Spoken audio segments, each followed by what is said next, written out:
Алғашқы секундтан ақ мен саусағымды октагонның ортасына көрсетемін. Ең кереметі мен асыға күтудемін. Осы сенбіде ерекше нәрсе болады. Ол қалай жеңілуді біледі, біз білмейміз. Сондықтан мен дайынмын жеңіске. Өздеріңіз көргендей, бүгін біз Макс Холлоуэй, Илья Таупурия және Хамзат Чимаевтың пресс-конференциясын тыңдайтын боламыз. Сіздермен сол идея арнасы. Біз бастаймыз. Көпшілдің қателігі ғой. Бұл мені допингке қарсы күрес агенттігі тексерді. Бірақ та мен бұл жайлы ештеңе білмеймін. Шақаттың ағылшынша тілі де келмейді. Трэш-ток жасайтындай. Әрине, маған да титуліне жекпе-жекке дейін өте жақын тұрмын. Сондықтан да тек қана маған жеңіс керек.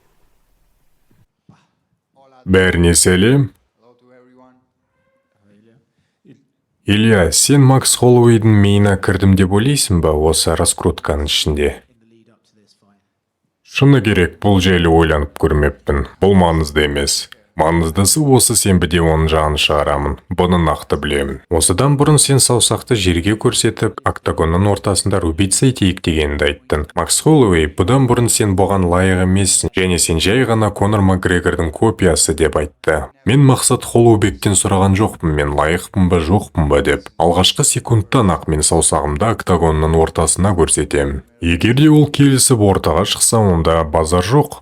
Ол нағыз БМФ екенін дәлелдейді, ал егер де олай болмаса, мақұл. Мен басқа жол табамын оны талдыратын. Осыдан бұрын сенің қолында БМФ белбеуі болған еді, әзір бірақ көрмей тұрмын. Сен Абу-Дабиге алып келдің ба ол белбеуді? Өзіммен бірге. Сен оны белбеуді қорғамағаны үшін оны БМФ белбеуіне лайық емес деп есептейсің бе? Бұл белбеу менімше Хорхе Масвидальге арналған және сол үшін шығарылған. Одан басқа ешкім лайық емес бұл белбеуге иелену үшін. Басқалар ұстағанша менің ұстағаным жөн деп шештің. Сен жеңу үшін жекпе-жекті мерзімнен бұрын бітіру керек деп ойлайсың ба, әлде жекпе-жекті толық өткізіп, оның темпімен бірге жарыса алам деп ойлайсың ба? Әрине, мен тек 5 раундқа дайындалған жоқпын. Мен 10-15 раундқа дайынмын. Ол не істесе де мен бәріне дайынмын. Бірақ жекпе-жек толық 5 раунд өтіп төрешілердің шешіміне дейін барады деп ойламаймын. Мен мерзімге дейін бұрын бітіремін. Алекс Волконовский мен Макс Холлоуэйді талдырсан, осы жылдың ең мықты жауынгері атанасың ба? Бұл жайлы шешім қабылдайтын кім екенін білмеймін, бірақ та мені ең мықты жауынгер деп есептесе, онда мен риза боламын. Ал егер де жоқ, Алекс Перейра лайық десе, онда ол да лайық деп ойлаймын. Ал бүгінгі бейнеміз Еркінбек пен Ерқабылдың арқасында шыққан болатын. Донатты да ерекше қылып 1111 қылып жіберіпті. Көп рахмет айтамын. Барлық арнамыздың дамуына кетеді. Ал егер де сіз келесі бейненің шығуына септік тигізгіңіз келсе, осы Каспи карта нөміріне кез келген соманы жіберсеңіздер болады. Алдын ала алғыс айтамын. Алекс Волконовский осы жекпе-жекті талдағанда Таупурия соңғы раундтарға дейін бара алмайды деген. Себебі оған қолайсыз болады деді. Сен де осы сөзді көп қолданасың. Соңғы раундтарға оған қысым көрсетем деп, өзінің ырғағынан тайдырып, жекпе-жекті ол үшін қолайсыз болуын көздейсің бе? Көреміз не боларын. Ешқашан білмейсің не болатынын. Сендердің балақайларын қарсыластың дұрыс жерінен тигізіп, оларды төмен түсірді. Сондықтан бұл үнемі қызықтырады, және күннің аяғында көреміз. Ол өзінің кардиосы жайлы айтқанын білем. Кардиосы бар деп сенеді, бірақ оның кардиосы мықты көрінеді. Себебі ол жекпе-жектің басында қарсыластарын ауыртатын соққылар жібереді. Ең кереметі мен асыға күтудемін. Осы сенбіде ерекше нәрсе болады. Илья Таупурияның саған атылғаны сені ашуландырмай қайта күлдіртетін секілді, солай ма? Біртүрлі болған, ол мені шыққысы келмейді онымен. Мені мәжбүрлеп шығарды онымен дегенде. Ол мені Гейджиді талдырғандай талдыруымды мәжбүрлеп тұр.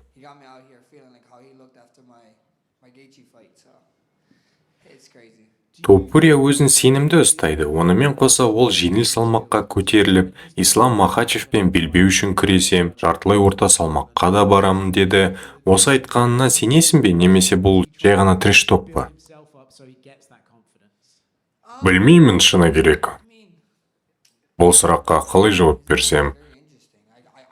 Оның ойы қызық, түсінбедім оны. Ойына келгенде айта берсем болады. Бірақ 3 күннен кейін кездесеміз, сол кезде көреміз не дейтініңді. can talk all that talk he wants, because at the end of the day, he still gotta see me in 3 days. Ол жекпе-жектің алғашқы 10 секундында жерге саусағын көрсетіп, рубица етейік дегені сені ызаландыра ма?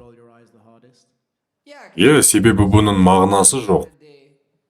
to me, Жекпе-жектің соңында болса, онда ол лайық болады. Сен біріншіден лайық болуың керек. Менімше ол лайық емес. I mean, Ол бір білесің бе? Еліктеп жүргенін білесің ғой. down to the tattoo. Кімге еліктеп жүретінін бәрі біледі. Татуировкасына дейін еліктейді. Жекпе-жекке дайындалуы, шығар алдындағы аурасы, Конордан бәрін қайталап соған еліктейді. Сондықтан жекпе-жектің соңына жетіп, лайық болуың керек. Ол лайық болған. Earned it with Josh Emmett. Джош Эмметке қарсы төбелескенде лайық болуы мүмкін еді. 5 раундтық жекпе-жекте. Джош Эммет атылған еді. Қайталап көрсеңдер болады. Ол атылғанда Топурия жабысып, жекпе-жекті соңына дейін созып мыжғылады. Сондықтан бұл сәтке лайық болу керек. Ал ол тек ұрлағысы келіп тұр. Конордың аурасын ұрлап алды, енді менен тағы ұрлағысы келіп тұр. Бұл бір сұмдық нәрсе. It's amazing. Топурия өзін жақсы көрсетті Волкановскиймен. Сен де Волкановскиймен шықтың, Жозе Альдо секілді ең мықты қарсыластармен шықтың. Топурияға қарағанда ол лайық жауынгер деп есептейсің бе, немесе ол әлі де лайық емес пе? Ол нағыз жыртқыш. Көбісі ұмытып қалды. Ол UFC-ге келгенде UFC-ге келгенде греплерден күреспен танылған. Сосын Америкаға келіп жігіттерді талдырып бастады. Мықты боксер, жауынгер ретінде оны жек көріп, ол әлсіз дей алмайсың, білесің бе? Ол өзіндікін дәлелдеді. Ол керек кезде өзінің шаруасын жасап бітірді. Қазіргі дәрежесіне жету үшін барлығын істеді. Сондықтан оны құрметтеймін. Бірақ сенбіде мені көресіңдер. Just going back to what you were saying about how Ilya Топурияны жыртқыш деп айтқанына оралсақ, Топурия өзін ММА спортына жаңа леп әкеліп, жандандырдым дейді. Бұрынғы қарсыластармен салыстырғанда оның ерекшелігі, басқа бір дағдылары бар ма? doing years ago, or is that just something you think he's saying to kind of build the fight? Мүмкін жекпе-жектің өзін айтып тұрған болар, себебі оның бір ерекшелігін көрмей тұрмын. Сендер білетін жауынгерлерден. Бәрі стойкада төбелесіп біледі. Бәрі күреседі, дзюдо, грек-рим, қалай атасан да. Бәрі біледі бұны. Бұл аралас жекпе-жек, ММА. Ол бәрін жинап әдемі өнер көрсетеді.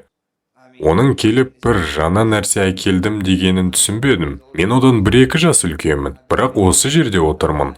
Like I said, Мен жас кезімді бәрі ұмытып қалды. ESPN жазба қалдырған.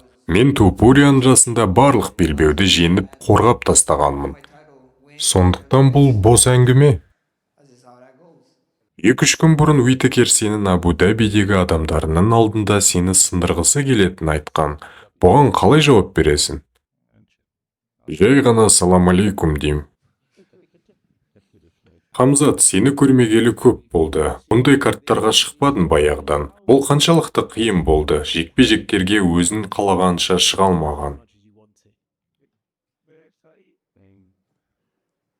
Бұл өте ауыр. Сен үнемі өз жұмысыңды жасағың келіп, қолынан ештеңке келмегенде.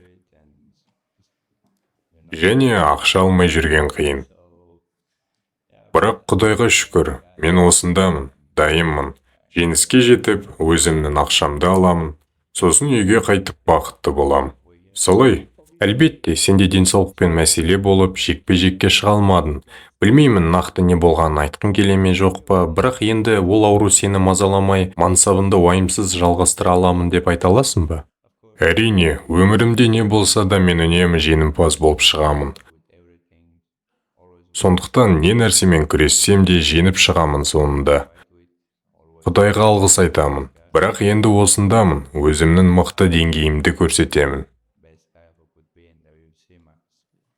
Бұрында сен 2 аптада 2 рет жекпе-жекке шығып тұрдың, ал әзір жанкүйерлер сені мүлде шықпай кетті деп айтып жүр. Бұл сені азаландыра ма? Жоқ, не үшін? Бұндай заттар ашуландырмау керек. Мансабымның басында расымен үнемі шығып жүрдім. Енді ол жігіт неге олай айтып тұр? Бұл тек санаулы жанкүйерлер ғана. Олар не десе де бұл менің жекеме тимейді. Қалай ойлайсың, Роберт Уитекер жартылай салмақтағы ең қиын жауынгер ме? Оның стилін қоса есептесек. Білмеймін, октагонда көреміз. Шынның биігінде тұрғандармен төбелесу қиын болар. Бірақ кейбіреумен оңай төбелесу. Мүмкін қиын жекпе-жек, мүмкін оңай, сондықтан білмеймін. UFC ақпараты бойынша белбеу үшін келесі Шон Стрикленд Дюплессимен қарсы шығады. Бірақ та сен Роберт Уитекерді бірінші немесе екінші раундта жеңсең, UFC келіп мақұл келесі сен шығасың дей ме? Солай болады деп үміттенемін, бірақ олар бұрында да олай айтқан. Гилберт Бёрнсті жеңген кезде бұл 2-3 жыл бұрын болған. Белбеуге шайқасуға мүмкіндік бермей, Усманды берген, оны жеңсең шығасың деп. Сондықтан көреміз не боларын. Мен өз ақшама ризамын. Мен көп ақша таптым, UFC-дің барлық чемпиондарына қарағанда. Өмір керемет пе? Иә. Роберт Уитекерге қарсы жекпе-жек қалай өтеді деп ойлайсың? Сенің шабуылыңды тоқтатып, бірінші-екінші раундта жекпе-жек бітпей, чемпиондық раундтарға жалғасады, немесе оның қолынан бұндай келмейді деп ойлайсың ба? Білмеймін, көреміз. Ол қалай жеңілуді біледі, біз білмейміз, сондықтан мен дайынмын жеңіске. Ал енді өз ойымды айтатын болсам, менімше Макс Холлоуэй жеңіске жететін секілді. Ал Хамзат Чимаев пен Роберт Уитекер жекпе-жегінде Хамзат Чимаев күреске жатып, қылғындырып немесе тағы бір сабмишн жасайтын секілді. Ал сіздің ойыңыз қандай? Комментарийдің астына өз пікіріңізді жазып кетіңіз. Қазақ бауырларыңызды қолдап, комментарий жазып жатқандарыңызға мында бір алғыс. Бәрін оқып риза болып жатырмын. Сіздермен болған сол ID арнасы. Қош аман сау болыңыздар. Жақсы жаңалықтарда жүздескенше.